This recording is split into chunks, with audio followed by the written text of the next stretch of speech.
Hello everyone, I'm the Shrouded Wolf and welcome back! And for the last few weeks I have been so ill. Oh, that is such a good way to end a match. Oh yes. Good old Palindrome. New favourite pistol. Oh, that's it. Come on. Yeah. Oh, watch this. 4 in a row. 1, 2. He had a super. 3. Oh yeah. Oh, look at this guy stealing my stuff. But this guy doesn't want to stay down. I'll get him again. And he still nicks my last one. You. Don't like that mode. Sneaky. Yeah, I'm normally that guy you hate with the shotgun. But watch this. I came up with a new method, right? It's called the donut.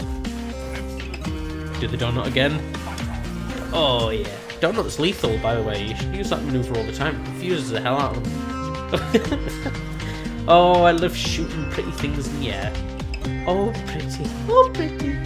Well, it's been a long time since the last I did one of these, and since my hiatus, there has been quite a few changes to the weapon characters perk. So, we're going to have to go all the way back, like a month. So, I'll concentrate on what I'll call my choice pick. Well, let's start with the weapons I'm most familiar with. So, since Rise of Iron has begun, there have been some differences. Well, more than a few. So, the weapons, auto rifles. There is now less ammo in all high fire rate auto rifles. These are like the Doctrine and so forth. And for medium auto rifles, another lovely damage boost of 1.5%. They've gone mental! Pulse rifles, on to pulse. And by the way, my favourite piece to take away is the Lymudia-D has now been improved. The fire rate that has been sped up is very good, because the Lymudia, you can probably get like 2 bursts off and yeah, still not kill them. Which was difficult because even with my perfect roll, which, you know, I had body shots then hits the head, which is a 2 burst, it was still very difficult to get a kill, so that's very welcome and happy. I've also got one with full auto on it, so that'll be interesting to see but now I'm getting better to have a look. So, where are we? Yes. And I have 3 very different versions, excuse me, of it as well. I'd recommend if you see it at the gunsmith, you should really actually pick up Lymudia-D, as it's got an intrinsic perk of shooting 4 bullets in a 1-up, so really good. And in addition, medium fire pulse rifles are also being given another 1.5% of the damage. And yes, I know now that medium fire does not include my Red Death, because it's an exotic and it doesn't count. But all others which fire similar to its speed, that means 66. So that's the you've got the fast fire ones, and then you've got the medium one, which is 66. Like the Soros PDX, anything, or the Nilwyn's Mercy actually. Any of those two, they're medium fire, so you can really get in there. Now that I think about it, the Lymudia-D is 59, so maybe that gets included with it, because I do know that slow fire rate goes quite down a decent amount. So the Lymudia-D might actually get it just because the speed has been boosted up. So it might be. I'm gonna have to look at that. But okay, for the time being, Lymudia-D has got the damage boost as well, so that's even better. So good, right? We'll go off with this. Yeah, I'll test that later on. That's good. Literally saying this, I've learned something. So. Next, hand cannons. You know, whooping just doesn't quite cover it, but unfortunately there are no improvements other than the display bars, so yay, I guess. Hand cannons really do need to be improved. I mean, I've got a couple of good ones now, but they still need improving. They need to be brought back where you can fire at range. Sniper rifles, it's done, they ruined it! 1,000-yard stare has been reduced in damage, as well as all the other medium high impact sniper rifles. Oh, No Land Beyond though, that's been left alone because, you know, they can't mess that up anymore. This means that reliably taking someone down when they're super as active, which you may have noticed in a couple of my videos, I do that quite often. Yeah, that ain't gonna work anymore. Oh, I'm not gonna like going up against Titans now, am I? Anyway, and also, I've only just learned it. So, you know, like in Trials, someone gets shot down and then they revive up and you can shoot them in the head. It was very difficult for me to do with the scoped weapon. It was very easy for me to do with the No Land Beyond. So, you know, figure that out. But No Land Beyond, oh yeah, that's easy. Comes to a scope, oh, it's complicated. I can see them. Anyway, In addition, or indeed on top of that, the longbow has also had its assisted aiming reduced.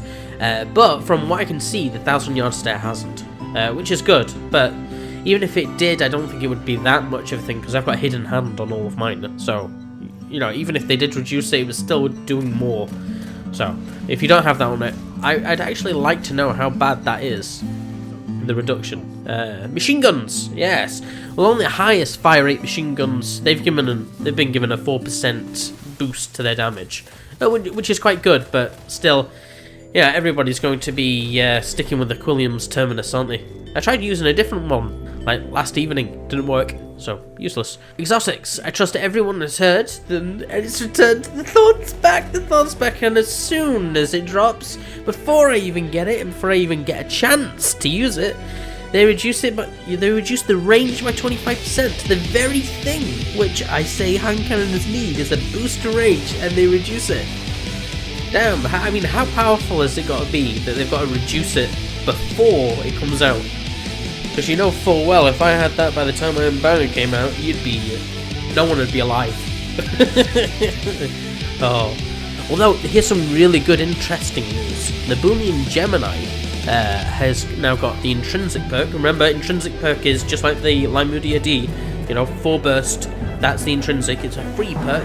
Well, the Boolean Gemini is has now got the intrinsic perk of high impact rounds. So that could be very interesting, because that's got a lot of, for example, defense for precision kills and agility for precision kills.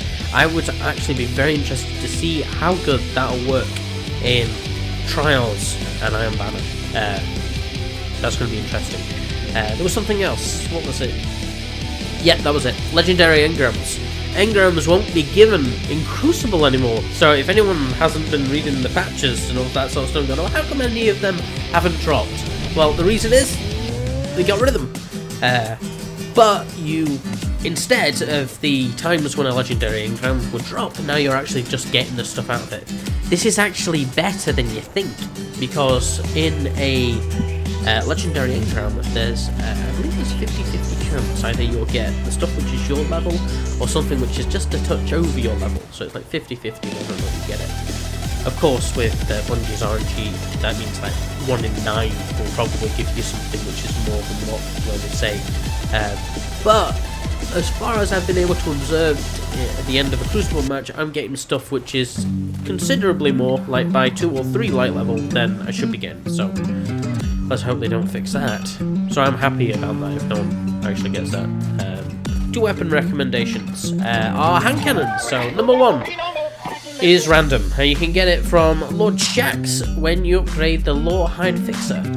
Great action, almost eerily reminiscent of the Fatebringer. So cracking thing. It's got very quick time for recoil, very quick, and it's got a very healthy magazine size as well.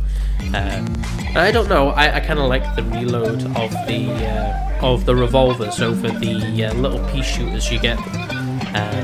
Next is the...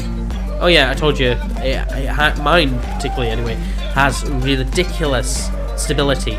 But from what I saw is it's got very good base stability anyway, so you wouldn't need like a fantastic roll. And the weird thing is, like 2 of the perks on mine are trash.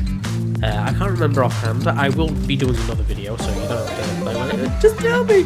So, not sure. Anyway, next one, go to the Crucible Quartermaster, so it's literally go to the other guy on the other side of the room, and the Palindrome. I was skipping through as I do. I looked at the scout rifles, the hand cannons, and then I had a look at the sniper rifles. And when it first came on, as I said, blue, you can still hear it, it's still there, clinging on, it's in the corner going, yeah! Anyway, so you've got the Palindrome, and the Palindrome's got this really lovely double range thing happening, right? It's got good range anyway, but then you've got a boost to range, and then in addition to that, you've got rangefinder on there, so that means if you aim the weapon at someone, then it has boosted range. The difference is, I don't know how other people will feel about it, but for me, the Palindrome is crap hip firing, but the Lord High Fixer is really good at hip firing. So there's the flip side. I think it could be because I've got used to the rangefinder shot. I'm saying get used. I've used it about 7 times, or at least 7 matches. So anyway, that was it. 2 decent weapon recommendations. There's one of my pals has told me about another hand cannon called the Whale, which looks quite good, but I haven't had one yet, so I can't actually give you an opinion. So I will be looking out for that. So good stuff.